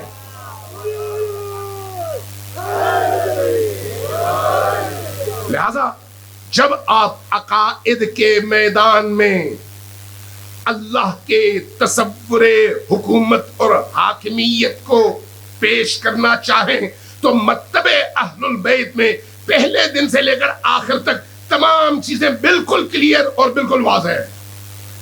دوسروں کے پاس واضح نہیں ہے. واضح نہ ہونے کی وجہ کیا ہے؟ حالات, واقعات اور انحرافات. اب ایک اور پہلو سے تھوڑا سا 2 منٹ میں آپ کا ٹائم لوں گا. آپ دیکھیے امام مہدی کے حوالے سے جو روایات ہیں, امام عصر کے حوالے سے جو روایات ہیں وہ عجیب ہیں. آپ جائیے ابو داؤد کو دیکھیے, آپ جائیے مسلم کو دیکھیے, آپ جائیے بخاری کو دیکھیے, آپ جائیے ترمذی کو دیکھیے. صحاح 6 کتابیں, باقی کتابوں میں بھی بے تحاشا ہیں. ان کتابوں سے میں نے وہ ساری روایات ایک دفعہ نکال کے جمع کی تھی. وہاں پر جب آپ مہدی آخر الزمان کے حوالے سے جب احادیث جمع کرتے ہیں تو آپ کو کیا ملتا ہے کہ رسول کے 12 جانشین ہیں. 12 جانشینوں کا تذکرہ ان احادیث میں موجود ہے. نام بعض جگہ ہیں, بعض جگہ نہیں ہے, لیکن 12 کا تذکرہ موجود ہے. 12 کا تذکرہ تمام ان 6 کتابوں کی روایات میں موجود ہے, تمام کے تمام میں. وہ کون ہے؟ رسول کے خلفاء. اچھا, اب ان رسول کے خلفاء کی تعداد کے حوالے سے جتنی روایات ہیں, ان روایات کی تشریح کس نے کی ہے؟ علماء نے. کن علماء نے؟ اہل حدیث نے بھی, دیوبندیوں نے بھی, بریلویوں نے بھی, باقی مکاتب فکر کے علماء نے بھی. آپ ان سب کی تشریحات نکال کر دیکھیں. باقی ہر جگہ وہ جو چاہیں کہیں, جب ان احادیث پر بات آتی ہے اور جب ان کو بولنا پڑتا ہے کہ رسول کریم نے فرمایا میرے بعد میرے 12 جانشین ہوں گے, تو اب وہ مجبور ہے نا بیان کرنے پر, چونکہ وہ اس کی وضاحت کر رہے ہیں, اس کی تشریح بیان کر رہے ہیں, اس کی تفسیر بیان کر رہے ہیں. جب گننے پہ آتے ہیں تو کسی کو 6 پر جا کے بریک لگ جاتی ہے, کسی کو 7 پر جا کر بریک لگ جاتی ہے, کسی کو 8 پر جا کر بریک لگ جاتی ہے. پھر وہ کہنے پر مجبور ہو جاتے ہیں کہ ہمیں یہ سمجھ نہیں آئی کہ یہ 12 خلیفے ہیں کون. کیوں؟ شفافیت نہیں ہے. جبکہ آپ کے یہاں شفافیت ہے, ابتدا سے لے کر انتہا تک بالکل واضح, بالکل کلیئر. اور سیکوینس میں بغیر کسی ابہام کے. یہی وجہ ہے کہ جب آپ اس عالم کے مستقبل کے حوالے سے بھی شیعی آئیڈیالوجی کو پڑھتے ہیں تو وہاں پر جو آپ کو چیزیں ملتی ہیں وہ کہیں اور نہیں ملتی. بالکل واضح اور بالکل کلیئر. اس لیے کہ اللہ تبارک و تعالیٰ نے جس مہم کا آغاز غدیر کے میدان میں الیوم اکملت لکم دینکم، آج میں نے تمہارے لیے تمہارے دین کو مکمل کر دیا، وہ جو تکمیل دین کا اعلان وہاں پر کیا، اس تکمیل دین کے بعد تنفیذ دین کا اقدام مہدی آخر الزمان پر موکول ہے. اس لیے کہ اس دوران میں جتنے بھی ائمہ آئے غدیر کے اسی تسلسل میں ان کے ساتھ وہی حال کیا گیا جو علی کے ساتھ کیا گیا. خانہ نشین زندان میں نہیں جا سکے، لیکن باقی تمام مسائل تو تھے. یہاں تک کہ ایک وقت یہاں تک نوبت پہنچی کہ علی جب قتل ہوئے تو ان کا جنازہ بھی رات کی تاریکی میں چند افراد نے اٹھایا اور کسی کو نہیں پتا تھا کہ علی کہاں دفن ہوں گے. کیوں؟ اس لیے کہ سسٹم بدل دیا گیا، نظام بدل دیا گیا. اب آپ اسی سیکوینس میں آگے بڑھیں. جب آپ انہی روایات اور احادیث پر غور کرتے ہیں تو تشیع کی جو آئیڈیالوجی ہے وہ کیا ہے. میں ایک روایت پڑھ دیتا ہوں. یہاں پر ممکن ہے اہل سنت بھی ہوں، شیعہ بھی ہوں، دیوبندی بھی ہوں، اہل حدیث بھی ہوں، ہم سب بھائی ہیں، لیکن علمی ابحاث میں ایک اوپن میدان ہے. اس لیے کم از کم ہمیں یہ فخر حاصل ہے کہ کسی بھی محفل میں بیٹھ کر کسی بھی نازک ترین موضوع پر کوئی شیعہ پڑھا لکھا عالم بٹھا دیں، وہ بیٹھ کر بات کرنے کو تیار ہے. آؤ بھائی اس موضوع پر بات کرتے ہیں. لیکن عموماً ہمارے باقی علماء انکار کر دینے میں ان موضوع پر بات نہیں کرنی. کیوں؟ اس لیے کہ ہمارے یہاں شفافیت ہے. شفافیت اس معنی میں کہ قرآن اور حدیث سے جو باتیں ثابت ہوتی ہیں ان کا کوئی انکار نہیں کر سکتا. اب ذرا غور کریں اسی موضوع پر. غدیر کے تسلسل کا نام مہدویت ہے. کیوں؟ غدیر حاکمیت اللہ کا اعلان ہے علی کے توسط سے، اور مہدویت نفاذ ولایت علی کا اعلان ہے علی کے بیٹے کے ذریعے سے. مہدویت اس کا نام ہے. مہدویت چونکہ آنے والی ہے اس لیے اس پر اختلاف نہیں ہے. اس وقت جب وہ آئیں گے اختلاف ہوگا. جب آئیں گے، کیوں؟ اس لیے کہ وہاں پر پھر وہی ماحول پیدا ہوگا جو پہلے صدر اسلام میں پیدا ہوا، کھینچتانی والا. لیکن جب تک وہ نہیں آتے اس وقت تک وہ تصور متفق علیہ ہے. اکا دکا لوگ انکار کر دیں اور بات. لیکن آپ ذرا غور کریں کہ نبی کریم تشریف فرما ہے. نبی کریم تشریف فرما ہے اور اس دوران میں ایک آیت نازل ہوتی ہے. جبرائیل آتے ہیں، آیت اتارتے ہیں، ان تتولوا یستبدل قوما غیرکم. اگر تم لوگوں نے اللہ کے دین کی طرف پشت کر لی، پیٹ کر لی، رخ موڑ لیا، تو پھر یستبدل، اللہ تبدیل کر دے گا، قوما غیرکم، تمہاری جگہ ایک اور قوم کو تمہارا مقام دے گا. ذرا غور کریں. کب؟ جب رسول کریم موجود ہے، آیت اترتی ہے، حضرت ابو ہریرہ موجود ہیں، دیگر تمام اصحاب موجود ہیں. اس اسنا میں ایک صحابی اٹھ کر پوچھتا ہے کہ یا رسول اللہ، یہ جو ان تتولوا کا خطاب ہے کس سے ہے؟ کہا کہ تم سے. تم سے کیا مطلب؟ یعنی تم صحابہ، آنے والے لوگ نہیں، تم لوگ. اللہ کا کام ہمیشہ تدریجی ہوتا ہے. یہ نہیں ہوتا کہ اچانک زمین کو پلٹ دے. آپ دیکھیں گرمیاں تدریج سے آتی ہیں، تدریجاً، سردیاں تدریجی طور پر آتی ہیں، رات تدریجی طور پر شروع ہوتی ہے، دن کا آغاز بھی تدریجی طور پر ہوتا ہے. یعنی ایک وقت چاہیے کہ ایک چیز کو کمال تک پہنچایا جائے. ایک بیج کو درخت اور درخت کو پھل بننے میں ایک تدریجی عمل کی ضرورت ہوتی ہے. تو اللہ بھی جب کسی قوم کو قوم بنانا چاہتا ہے تو ایک تدریجی عمل سے گزارتا ہے.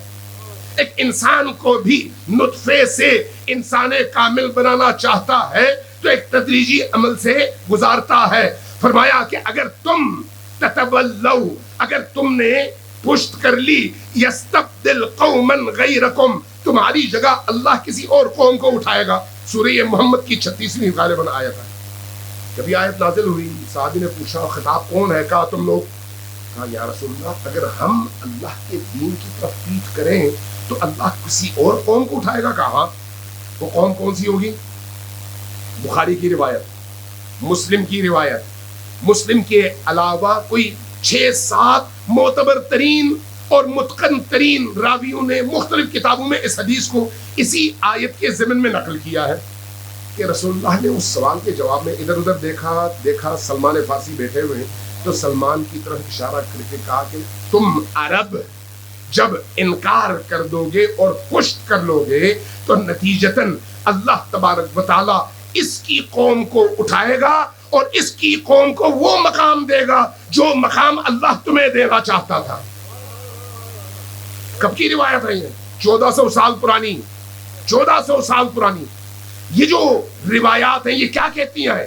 یہ کہتی ہیں کہ قوموں کو بننے میں بھی سال ہا سال لگتے ہیں، بگڑنے میں بھی سال ہا سال لگتے ہیں، اور جب بگڑتی ہوئی قوم تباہی کے دلدل تک پہنچ جائے تو اس تباہی کے بعد ایک نئی قوم اللہ اٹھاتا ہے جو اللہ کے پرچم کو ہاتھ میں لیتا ہے اور میدان میں کھڑا ہوتا ہے۔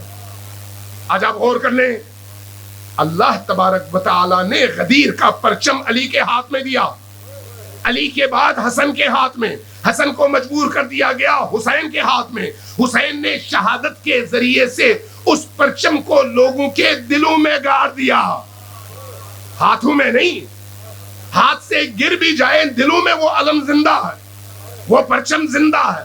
اس لیے کربلا نے اس ولایت کا بیج جس طرح سے نسلوں اور قوموں کے اندر بو کر ان قوموں کو جرأت و بہادری اور ولایت علی کا مظہر بنا دیا، اس میں 1000 سال لگ گئے۔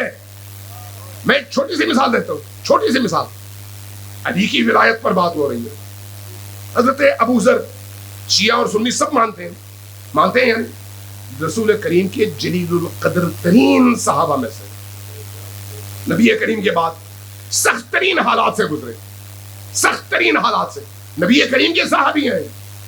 جب ہم صحابیت کی بات کرتے ہیں تو صحابیت میں یہ تو نہیں ہوتا کہ یہ صحابی بہت محترم اور دوسرا صحابی نہیں۔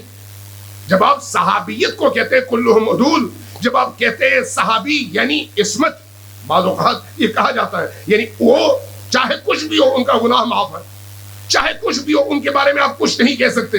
اب ذرا غور کریں، حضرت ابو ذر جیسے صحابیوں ہوئی کے ہاتھ اتنا زچ ہو جاتے ہیں اور ظلم کا شکار ہوتے ہیں کہ ایڑیاں رگڑ کر شہادت کا جام پیتے ہیں۔ صحابی ہیں نا، جلیل القدر ترین صحابی ہیں۔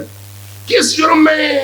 اس جرم میں کہ علی کی ولایت کا پرچم انہوں نے اٹھایا ہے اور معاشرے کو انحراف سے بچانے کے لیے ہر شخص کو مخاطب کر کے کہتے ہیں رسول نے یہ کہا تھا تم یہ کر رہے ہو، یا رسول سچے ہیں یا تم، اگر رسول سچے ہیں تو تم جھوٹے ہو اور رسول کے دین سے خارج ہو، یا یہ کام چھوڑ دو یا پھر مسلمان کہلوانا چھوڑ دو۔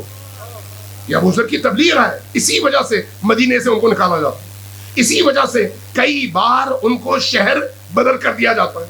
آخری دفعہ جب دوبارہ وہ شہر میں واپس لائے گئے پھر انہوں نے وہی حرکت شروع کی، وہی تحریک شروع کی۔ شام سے لیٹر آیا، ان کو ہماری طرف بھجوا دیں، شام بہت دور ہے تو یہاں پر ہم سنبھال لیں گے۔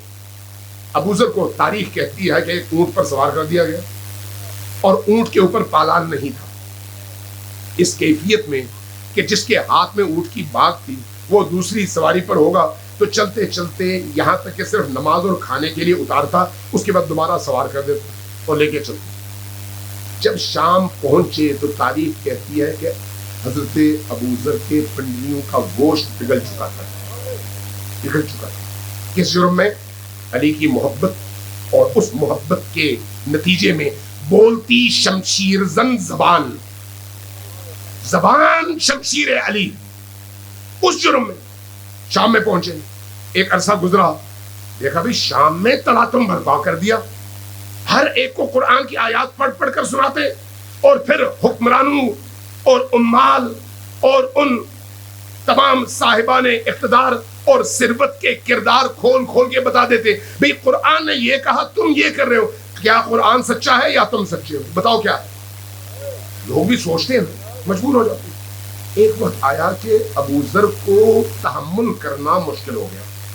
اب کیا کیا انہوں نے وہاں سے ابو ذر کو اٹھایا، اس جگہ بھیجا جہاں پر ابھی اسلام کا پیغام بڑی مشکل سے پہنچا ہے۔ کون سی جگہ؟ فلسطین کی سرزمین، جس کو آج آپ کہتے ہیں بعلبک۔ بعلبک یعنی اسرائیل کی آج کی سرزمین جس پر اس نے قبضہ کیا ہوا ہے، اور لبنان کی وہ سرحدی پٹی، بعلبک کی وہ سرزمین۔ ابو ذر کو بھیجا گیا وہاں پر، کیوں؟ اسی کی مدینہ سے بھی دور ہے، شام سے بھی دور ہے، وہ دور دراز کے علاقے میں چاہے کچھ بھی کر لے، کسی کو کیا پتا چلے گا۔ آپ دیکھیں اگر اسلام آباد میں ایک پٹاخہ پھٹتا ہے تو آپ کی سرخیوں میں پوری دنیا میں خبر آ جاتی ہے، لیکن اگر پارا چنار میں 100 بندے مارے جاتے ہیں تو کسی کو پتا نہیں چلتا، کیوں؟ دور دراز، کسی کو کیا خبر۔ سینٹرل پوائنٹ کی اہمیت ہوتی ہے، لہٰذا ان کو وہاں پر بھیجا گیا۔ جب وہ وہاں پر پہنچے، وہاں پر انہوں نے کیا کیا؟ چھوٹے چھوٹے بچوں کو جمع کرتے، جوانوں کو جمع کرتے، علی کی محبت اور علی کا عشق بیان کرتے، اور بچوں، خواتین، جوانوں کے دلوں میں علی کی محبت اور عشق کا بیج بونا شروع کر دیتے۔ آپ ذرا تصور کریں، آج جس لبنان کے حزب اللہ کو ٹرمپ قبول کر کے اسرائیل کے مقابلے میں کہتا ہے میں نے ان سے بھی بات کی ہے اور ان کی شرائط پر ہم گفتگو کر رہے ہیں، سپر پاور جس کا نام لیتے ہوئے ہمارے بڑے بڑے جرنیلوں کی کیفیت بدل جاتی ہے، وہ آج حزب اللہ کے جس لیڈر کی زبان، جس لیڈر کا نام لیتے ہوئے فخر سے کہتا ہے ہماری ان سے بات ہوئی ہے، وہ کس محنت کا نتیجہ ہے؟ ابو ذر کی اسی حب علی کے بیج بونے کا نتیجہ، یہ اس کا نتیجہ ہے۔ جہاں بھی اہل البیت علیہ السلام کی مجاہدانہ صفات کا بیج امت کے دلوں میں بویا گیا، اس سرزمین کی جو فصل پیدا ہوئی وہ یا انصار اللہ بنی، یا حزب اللہ بنی، یا پھر وہ مجاہد صفت لوگ جنہوں نے طول تاریخ میں گردن کٹائی لیکن علی کے نام اور ولایت پر کمپرومائز نہیں کیا۔ اس کا نتیجہ ہے یہ وہ تسلسل ہے۔ اس لیے واضح ہے کہ آئندہ آنے والی دنیا میں بھی جس قوم کو اللہ تبارک و تعالی اس قوم کی جگہ دے کر عزت، سرفرازی اور بلندی کی اس اعلیٰ ترین معراج تک پہنچانے کا ارادہ کر چکا ہے، وہ وہی قوم ہے جس کے دل میں علی کی ولایت اس معنی میں جو معنی غدیر میں تھا زندہ ہے۔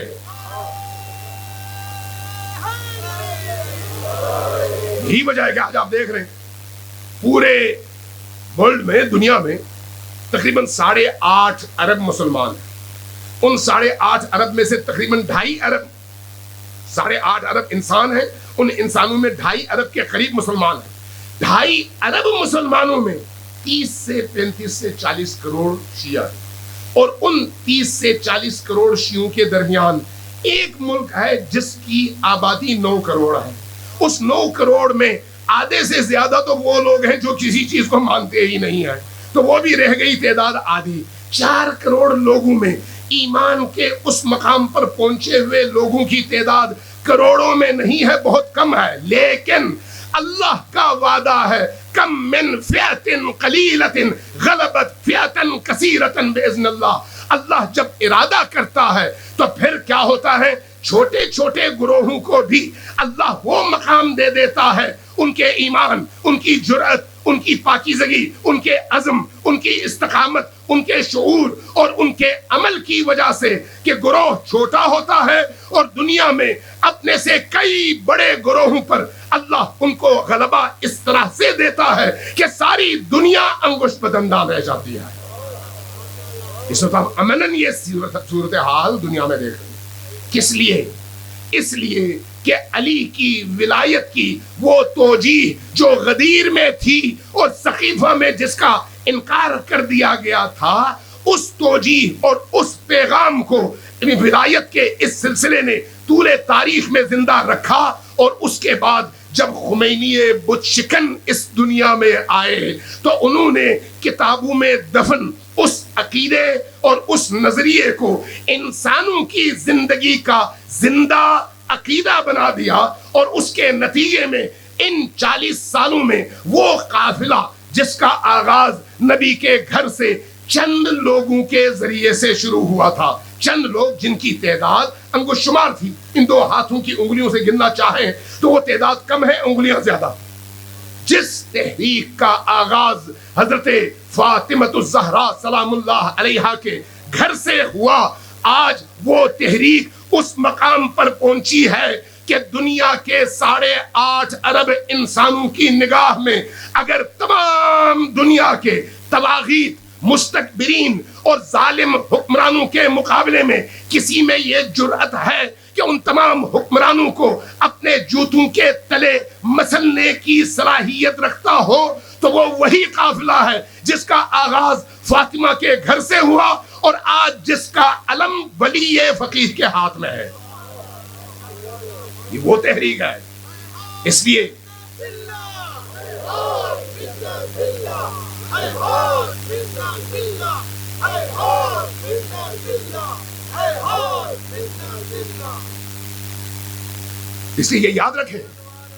یہ یاد رکھیں کہ شیعیت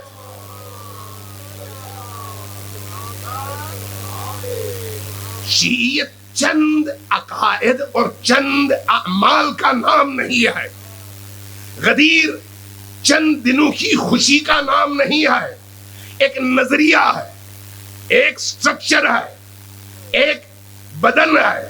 اس بدن کے اندر ولایت کی روح ہوگی تو بدن کا نظام کام کرے گا، اور اگر ولایت کی روح نہیں ہوگی تو پھر اس بدن کا کام بغیر ولایت کے ایسے ہی ہے جیسے ایک بدن بغیر روح کے ہو، دفنانے کے کام آ سکتا ہے، زندہ گھر میں رکھنے کے کام نہیں آتا۔ جس کے اندر روح نہ ہو اس پیکر اور بدن کو آپ جا کے کسی قبرستان میں دفناتے ہیں۔ وہ اسلام جس کے اندر یہ جرأت، یہ ہمت، یہ حوصلہ اور یہ استقامت اور وہ جو ولایت کی روح ہے وہ موجود نہ ہو، وہ اسلام وہ نہیں ہے جو رسول لے کر آئے۔ اس لیے ہمیشہ طاغوتوں کی، ہمیشہ حکمرانوں کی کوشش یہ رہتی ہے کہ لوگوں کو جاہل رکھا جائے، لوگوں کو ان پڑھ رکھا جائے، لوگوں کو دنیا کے معاملات میں اتنا مبتلا کر دیا جائے کہ ان کو صرف پیٹ کی فکر ہو، اور پیٹ کے علاوہ اپنی جنس کی فکر ہو، جنس کے علاوہ اپنی زندگی کی ان راحتوں کی فکر ہو جس کی ایک دوڑ لگی رہتی ہے۔ وہ جو نظریاتی پلیٹ فارم ہے اس کی طرف لوگ متوجہ نہ ہوں۔ اس لیے طول تاریخ میں نبی کریم کے بعد سے لے کر اموی حکومتوں سے لے کر عثمانی حکومتوں تک آپ تاریخ پڑھ لیں، منبر ان کے ہاتھ، محراب ان کے ہاتھ، محدث کی زبان ان کے ہاتھ میں، نماز کے اجتماعات ان کے ہاتھ میں، مساجد ان کے ہاتھ میں، قرآن کے مفسرین ان کے ہاتھ میں۔ اب وہ کیا کرتے تھے؟ وہ یہی کرتے تھے کہ بھئی تم نے انہی حکمرانوں کے گن اس عنوان سے گانے ہیں کہ اللہ نے ان کو حکمرانی عطا کی ہے، لہذا ان کے خلاف تم نے بولنا نہیں۔ اب کیا کیا جائے؟ جہاں لالچ سے کام چلتا ہے وہاں پیسہ دو، جہاں ڈرا کر کام چلتا ہے وہاں پر ان کو پیس ڈالو تاکہ کوئی تمہارے خلاف اٹھ نہ سکے۔ اس طرح سے کہ شعور کا سفر بند کر دو، جہل اور نادانی کے سفر کے دروازے کھول دو۔ انبیاء آئے علم و شعور دینے کے لیے، اور ظالم حکمرانوں نے ہمیشہ علم و شعور کے دروازے بند کیے۔ اور آج یہ المیہ ہے کہ علم و شعور کا مطلب ہم نے ڈگری کو بنا لیا ہے، یعنی کسی کے پاس ڈگری ہے تو وہ پڑھا لکھا ہے، کسی کے پاس ڈگری نہیں ہے تو وہ ان پڑھا نہیں۔ کس نے کہا ڈگری علم کی نشانی ہے؟ ڈگریوں والے بڑے بڑے ابو جہل آپ کے معاشرے میں موجود ہیں، بڑے بڑے ابو جہل۔ ڈگریاں شاید ہزاروں ہوں، ڈگریوں سے نہیں عقل سے انسان بنتا ہے۔ قرآن نے ان قبیلوں اور ان لوگوں کے بارے میں کہا جو لوگ کتابیں اپنے اندر لیے آتے ہیں اور لوگوں کو بیوقوف بناتے ہیں، کہ یہ لوگ وہ ہیں جن کے اوپر ان کی مثال ایسی ہے جیسے کسی گدھے کے اوپر کتابیں لا دی گئی ہوں، ڈگریاں اب لاد دیں لیکن گدا گدا ہی رہے گا. انسان کے پاس ڈگری نہیں ہے لیکن وہ انسان ہی کہلائے گا. علی شعور انسانی کی معراج کا نام ہے.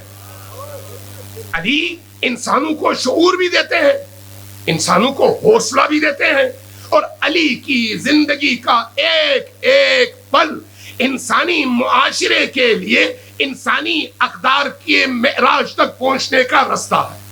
اسی لیے آپ دیکھتے ہیں کہ کربلا کا تذکرہ آپ دیکھ لیں, آپ کے اسی ملک میں جو کہ اسلامی جمہوریہ ہے, یہاں پر جب آپ کربلا کا تذکرہ کرنا چاہتے ہیں تو آپ کو 1000 ہرڈلز اور مشکلات سے گزرنا پڑتا ہے.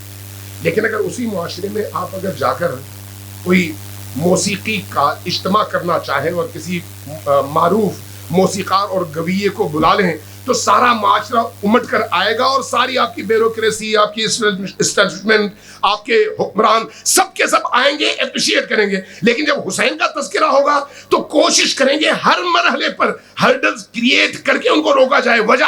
وجہ یہ کہ حسینیت, علویت, غدیریت لوگوں کے دلوں میں زندگی کی لہر دوڑا کر, انہیں شعور دے کر, انہیں اپنے زمانے کے مستکبرین اور ظالموں کے مقابلے میں کھڑا کرنے کا نام ہے. اور فقیہ جب عادل ہو, فقیہ جب مبارز ہو, فقیہ جب امام حسن عسکری اور خود امام زمان کے اقوال اور فرامین کے مطابق ان شرائط پر پورا اترتا ہو, تو فقیہ جانشین ہے اسی امام معصوم کا جس کے اندر یہ شرائط ہیں. وہ بھی پھر وہی کام کرتا ہے جو امام معصوم کا حکم بھی ہے اور ان کا رستہ بھی ہے.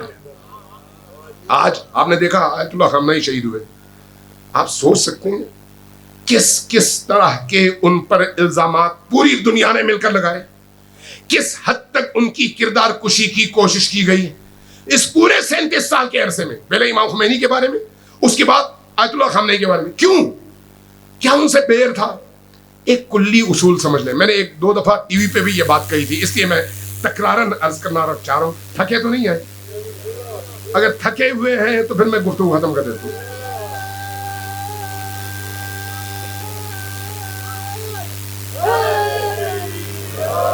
کوشش کروں گا بس چند منٹ میں گفتگو ختم ہو جائے.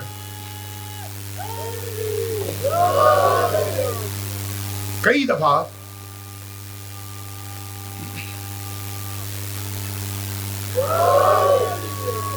اس طرح کا ماحول بنا جب اینکر نے پوچھا ہم سے کہ مولانا آپ لوگ یہاں پر بہت ہی اچھی باتیں کرتے ہیں کیمرے کے سامنے, اور لوگوں کو وحدت کی, اتحاد کی, اتفاق کی دعوت دیتے ہیں, بڑی منطقی گفتگو کرتے ہیں اور دلوں کو جوڑنے کی باتیں کرتے ہیں, تو آپ جب اپنے مدرسوں میں اور اپنی مسجدوں میں جاتے ہیں تو یہ کام کیوں نہیں کرتے؟ بات صحیح تھی, بالکل صحیح تھی. میں نے جواباً ان کئی پروگراموں میں, ایک میں نہیں کئی پروگراموں میں میں نے جواباً عرض کیا کہ آپ گواہ بنے, اٹھیں, یہ جو جتنے بھی علماء مختلف مکاتب فکر کے ہیں ان کو لے کر چلیں. میں اپنی طرف سے ضمانت دیتا ہوں کہ پاکستان میں کسی بھی شہر میں کسی بھی بڑی جامع مسجد یا امام بارگاہ میں ہم پروگرام رکھتے ہیں, یہ سارے علماء آئیں اور گفتگو کریں. ان کی بات پر کسی نے چوں کی تو میں ذمہ دار ہوں, اس لیے کہ ہم نے مکتب اہل البیت سے یہ سیکھا ہے کہ دوسروں کی دل آزاری نہ کرو, منطقی انداز میں اپنا مدعا پیش کرو. اس لیے ہم الزام تراشی پر یقین نہیں رکھتے. آپ ان علماء کو بھی پابند کریں کہ یہ بھی آئیں یہی کام کریں. کئی ایک نے فوراً کہا کہ نہیں ماحول سازگار نہیں ہے. جب یہ جواب آیا تو میں نے عرض کیا کہ ماحول سازگار کس نے بنانا ہے اور کس نے ماحول کو ناسازگار بنایا ہے؟ آپ ہی لوگوں نے. اور آپ کے پیچھے کون تھے؟ حکمران طبقات. چونکہ امت کو لڑانا ہمیشہ حاکموں کی سب سے بڑی خواہش رہی ہے تاکہ ان کی حکومتیں چل سکیں, اور امت کے وہ لوگ جو حاکموں کی مرضی کے مطابق چلتے ہیں وہ ہمیشہ امت کو تقسیم کرتے ہیں. جہاں امت کے جڑنے کی بات آئے گی وہاں پر خود بخود حقائق بھی سامنے آئیں گے اور لوگوں کے دل بھی حقیقتوں کی طرف مڑتے چلے جائیں گے. آج کی دنیا گواہ ہے اس بات پر, آج کی دنیا گواہ ہے. آپ لوگوں کو یاد ہوگا کہ جب حزب اللہ پر 2006 میں اسرائیلیوں نے حملہ کیا تو اردن میں، سعودی عرب میں، حتیٰ یو اے ای میں، کویت میں مظاہرے ہوئے. کس کے حق میں؟ حزب اللہ کے حق میں. کیوں ہوئے؟ اس لیے کہ عوام کے دل اس حقیقت پسندانہ مجاہدت کے مقابلے میں اتنے پگھل گئے کہ کئی دہائیوں سے جو تکفیری مہم چل رہی تھی اہل البیت کے ان پیروکاروں کے خلاف، ان تمام مہمات کا خاتمہ حزب اللہ کی شجاعانہ اسرائیلی حملوں کے مقابلے میں مقاومتی عمل نے اس ساری ذہنیت کو صاف کر دیا. نتیجتاً حتیٰ اسی معاشرے کے لوگ جو پہلے شیعوں کو کافر کہتے تھے، شیعوں کے حق میں بڑے بڑے مظاہرے کرنے لگے. کیوں؟ اگر لڑائی والا ماحول ہوگا تو حق کبھی بھی آپ تک پہنچ نہیں سکتا. آج آیت اللہ خامنئی شہید ہوئے. آیت اللہ خامنئی کو میں علی سے کاٹ کر کیسے دیکھوں؟ مجھے یہ بتائیں. آیت اللہ خامنئی کو اور ولایت فقیہ کو علی کے غدیر سے کاٹ کر میں کیسے دیکھوں، جبکہ یہ تسلسل ہے، اور اس تسلسل میں ولایت فقیہ کا جو سب سے بڑا ہدف ہے وہ کیا ہے؟ حکومت اللہ کا معاشرے میں وہ قیام جس کے نتیجے میں اللہ کے آخری ولی اور خلیفہ مہدی دورہ کا ظہور ہو اور پوری دنیا میں اللہ کی حکومت قائم ہو، جس کا اعلان غدیر میں ہوا ہے. یہ اسی کا تسلسل ہے. جب اسی کا تسلسل ہے تو میں کیسے اس کو کاٹوں؟ کیسے میں کہوں کہ جو گھر میں بیٹھا ہوا فقیہ ہے، عالم ہے، مجتہد ہے، جس کو دنیا سے کچھ لینا دینا نہیں ہے، اگر کوئی ایسا ہے تو میں کہوں کہ چونکہ وہ شریف ہے اس لیے وہ دیندار ہے، چونکہ یہ سیاست میں آیا ہے اس لیے اس کو میں قبول نہیں کرتا. یہ استعمار اور استکبار کی وہی سازشیں تھیں. مجھے یاد ہے، آپ تاریخ اگر دیکھیں تو بڑے بڑے فقہا میں نام نہیں لیتا لیکن دنیا اسلام کے فقہا کی بات کروں، تشیع کے نہیں، دنیا اسلام کے بڑے بڑے فقہا نے فتاویٰ دیے کہ حکمران چاہے زنا کرے کوئی بات نہیں، کوئی اور ظلم کرے کوئی بات نہیں، شراب پیے کوئی بات نہیں، اگر وہ خلیفہ ہے تو اللہ نے اس کو دی ہے. جب اللہ نے اس کو دی ہے تو تمہیں حق نہیں پہنچتا کہ اس کے خلاف بات کرو. کیوں؟ یہ تصور، یہ آئیڈیالوجی کیوں اس معاشرے کے اندر زندہ کی گئی؟ تاکہ اس کے ذریعے سے ظالم اور طاغوتی حکمرانوں کی اس ناجائز حکومت کو تحفظ دیا جائے اور اس کے نتیجے میں حق کا پرچم بلند کرنے والوں کو باغی قرار دے دیا جائے.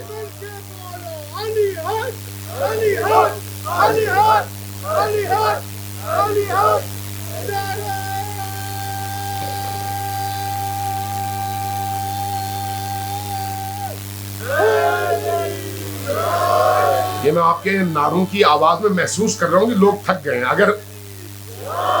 اگر تھکے ہوئے نہیں آئے تو ذرا اونچی آواز سے نعرہ لگائیں، اس طرح سے نہیں جس طرح سے آپ ابھی لگا رہے ہیں.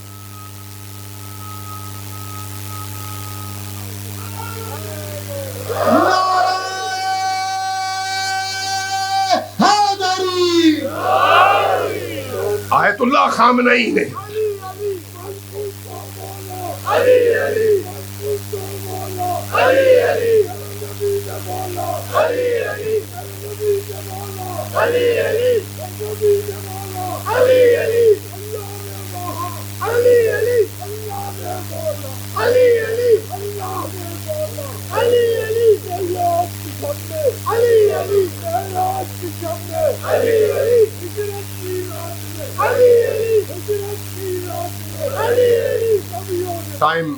ٹائم زیادہ ہو گیا.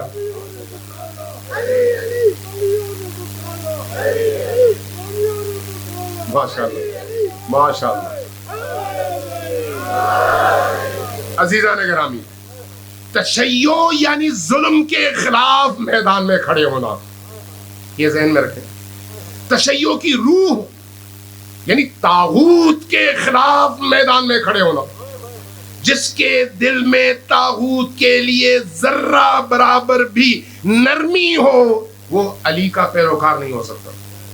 یاد رکھیں. اور آج کے دور میں اسی انقلاب نے یہ ثابت کیا کہ جس علی نے کوفہ میں شام سے آنے والی خبر پر رد عمل دیا تھا، جب کہا گیا کہ شام میں ایک مسیحی خاتون، سنیں، جب مسیحی خاتون شہر گھر سے نکلی، اس کے پاؤں میں، عرب خواتین اس زمانے میں یہ پازیب باندھتی تھیں، گونگریاں، کچھ اوباشو نے، شامی اوباشو نے روکا اور وہ پازیب پاؤں سے اتار لیا۔ خبر پہنچی علی تک، امیر المومنین نے مسجد میں آ کر لوگوں کو جمع کیا، خطبہ دیا۔ جو جملہ تاریخ میں لکھا ہے وہ یہ ہے کہ لوگوں، اگر کسی کو اس خبر سننے کے بعد، اس خبر کے سننے کے بعد کہ ایک اسلامی معاشرے کے اندر، مسلمانوں کے معاشرے کے اندر ایک مسیحی خاتون کے پاؤں سے پازیب اتارے گئے ہیں، یہ خبر سن کر اگر کسی کو ہارٹ اٹیک ہو جائے، دل کی حرکت بند ہو جائے، وہ مر جائے، تو اس کو مرنے کا حق حاصل ہے، اس لیے کہ علی کی حکومت اور علوی معاشرے میں ایسا ظلم قابل قبول نہیں ہے۔ یہ ہے علی کی حکومت، یہ ہے علی کی آئیڈیالوجی۔ علی کی آئیڈیالوجی یعنی ظلم کے خلاف قیام۔ اس لیے علی کے خلاف پروپیگنڈے وہ کیے گئے کہ علی تو نماز بھی نہیں پڑھتے۔ اس لیے جب علی کی شہادت کی خبر آئی تو کہا گیا کہ کیا علی مسجد میں کیا کر رہے تھے، وہ تو نماز نہیں پڑھتے تھے۔ آج بھی ایسا ہی ہے۔ اس لیے حکمرانوں نے ہمیشہ علوی دین اور مروجہ دین کے درمیان ایک حد فاصل کھینچ کر ایک کو سیاسی اسلام اور ایک کو حقیقی اسلام قرار دے کر سیاسی اسلام کے نام پر جہاں پر بھی ظلم کے خلاف اٹھان تھی، مقاومت تھی، اس کو نشانہ بنایا۔ اس لیے آج بھی چاہے امریکی ہوں، اسرائیلی ہوں، ان کی نگاہ میں وہ مسلمان آنکھوں کا تارا ہیں جو ان تمام مظالم پر ان کے ساتھ کھڑے ہو جاتے ہیں، اور وہ ان کی نگاہ میں باغی ہیں جو ان کے ظلم کے مقابلے میں بولتے ہیں۔ شہید اعظم آج کے دور میں فرزند علی غیر معصوم، وہ معصوم نہیں تھے لیکن غیر معصوم، اپنی عملی زندگی میں اتنے پاکیزہ کہ ان کی زندگی کے ان 37 سالوں نے بھی، میں ان کی پوری زندگی کی بات نہیں کر رہا، یہ جو قیادت، ولایت اور فقاہت کے یہ 37 سال ہیں، انہوں نے بھی دنیا کو بتا دیا، اور ان کی شہادت نے بھی دنیا کو بتا دیا کہ آج بھی اللہ نے ایسے انسان پیدا کیے ہوئے ہیں جو علی کی راہ میں اس حد تک پاکیزگی کے سفر میں معراج انسانیت تک پہنچتے ہیں کہ ان کی شہادت کے نتیجے میں ان کے جسم سے نکلنے والے ہر قطرے خون سے معاشروں میں زندگی کی لہر دوڑ جاتی ہے۔ میں نے یہ واقعہ 2-4 جگہوں میں بیان کیا کہ جب میں ملتان ایئرپورٹ سے نکل رہا تھا انہی ایام میں، تو جب میں باہر آیا تو کچھ مولوی صاحبان باہر کھڑے تھے، تو انتظار میں کھڑے تھے۔ جب میں نکلا تو وہ دوڑ کر میرے پاس آئے، میں سادہ کپڑوں میں تھا، تو کہنے لگے آپ فلان صاحب ہیں؟ میں نے کہا جی۔ کہنے لگے کہ ہمارا تعلق جامعہ بنوریا سے ہے، جامعہ بنوریا کراچی۔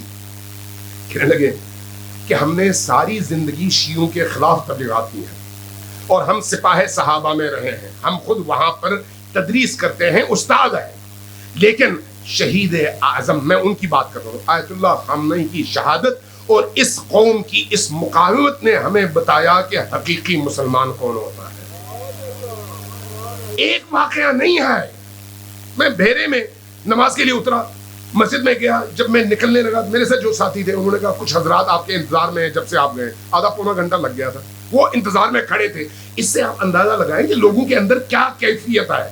میں پاکستان کی بات کر رہا ہوں، کسی اور ملک کی نہیں۔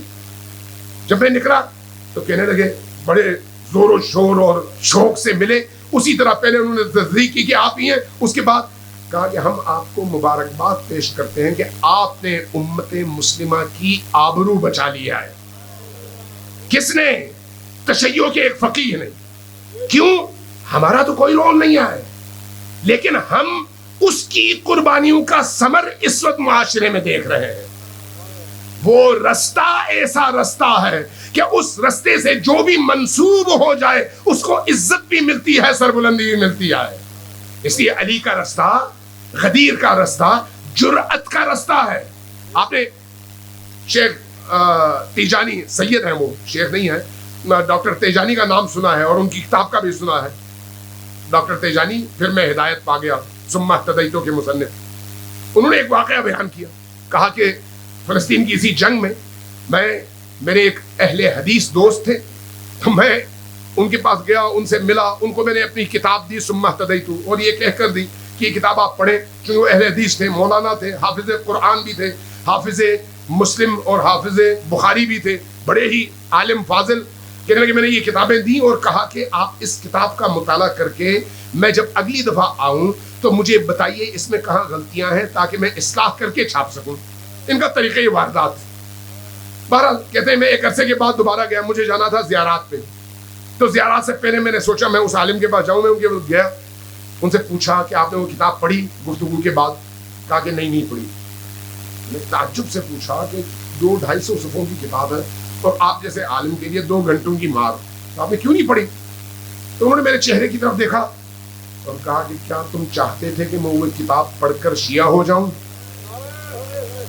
کہنے لگے میں نے کہا کہ اگر آپ شیعہ ہو جاتے ہیں تو حرج کیا ہے؟ جب میں نے یہ کہا تو وہ ہنس پڑے، ہنس کے کہا کہ میں نے کتاب نہیں پڑھی لیکن شیعہ ہو گیا ہوں۔ کہتے ہیں یہ میرے لیے اب ایک بہت بڑا دھماکہ تھا۔ میں نے پوچھا آپ نے کتاب نہیں پڑھی اور شیعہ ہو گئے؟ کہا۔ میں نے کہا کس نے آپ کو شیعہ کیا؟ انہوں نے یہ جملہ کہا 3 دفعہ، کہا شیعتنی الغزہ، شیعتنی الغزہ، شیعتنی الغزہ، غزہ نے مجھے شیعہ کیا، غزہ نے مجھے شیعہ کیا، غزہ نے مجھے شیعہ کیا۔ میں نے پوچھا وہ کیسے؟ کہا کہ جب 2.5 ارب مسلمانوں کے درمیان غزہ کے ان مظلوموں پر دنیا کی ساری استقبالی طاقتوں کی حمایت سے اسرائیل حملہ کر کے معصوم بچوں کا قتل عام کر رہا تھا، تو غزہ کی حمایت کرنے کے لیے اگر کوئی اٹھا تو وہ کربلا کا وہ فرزند تھا جو چاہے یمن میں رہتا ہو، تہران میں رہتا ہو یا بیروت میں رہتا ہو، اس کا دل کربلائی تھا، اس کا دل علوی تھا۔ اس لیے میں اس نتیجے پر پہنچا کہ اگر دین ہے تو وہی ہے جس کا پرچم علی اور آل علی کے ہاتھ میں ہے۔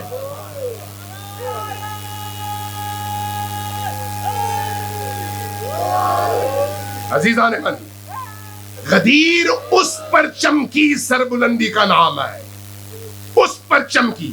لہذا غدیر کی اس روح کو اپنے اندر زندہ کریں، اپنی نسلوں میں زندہ کریں۔ باقی تمام مقدمات اس روح کو زندہ کرنے کے لیے ہے، اس عالمگیر الہی علوی حکومت کے قیام کے لیے ہے، اور مہدی آخر الزماں کی اس عالمگیر حکومت کے لیے لوگوں کے دلوں کو اسی طرح سے آمادہ کرنے کے لیے ہے جس طرح سے ابو ذر علیہ الرحمہ نے اس بعلبک کی سرزمین میں لوگوں کے دلوں کو آمادہ کیا۔ یہ میرا اور آپ کا فریضہ ہے۔ 13 جون کو اسی حوالے سے لاہور میں انشاءاللہ تعالی مینار پاکستان کے سائے میں ایک عظیم الشان جلسہ ہو رہا ہے، اور وہ جلسہ قومی نوعیت کا، ملی نوعیت کا اپنی مثال آپ جلسہ ہے۔ کیوں؟ اس لیے کہ آپ کی مرجعیت کو، آپ کی رہبریت کو اور آپ کے اسلامی اور علوی معاشرے کی روح کو آج کے سب سے بڑے مستکبر نے نشانہ بنایا ہے۔